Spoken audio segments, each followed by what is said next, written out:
the lawn ornaments at Mrs. Pierre's. She jumped fences and ducked tree limbs. Once a branch snagged her earmuffs, and she had to turn around to snatch them back.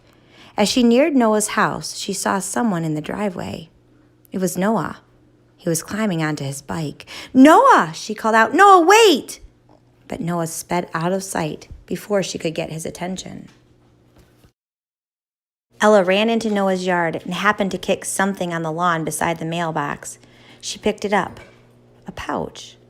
She poked her fingers inside and found it empty. Something was in here, she said. Something important. She spun around and took off to find Richie, who lived on her street. She went back home the same way she'd come, but this time, when she cut across Mrs. Pierre's lawn, she crashed into a pink flamingo and flattened it to the ground.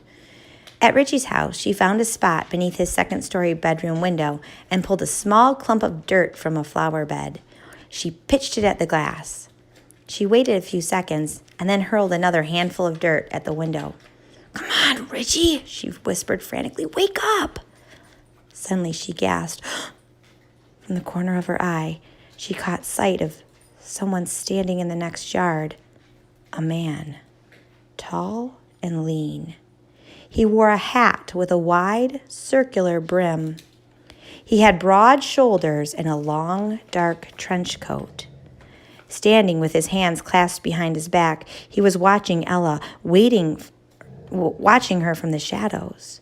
So deep and dark were the shadows that they hid his face, his eyes, and his intentions. Then he vanished, but not in the all-at-once way that an imaginary thing disappears. Rather, he dissolved. It was as if he'd melted into the shadows.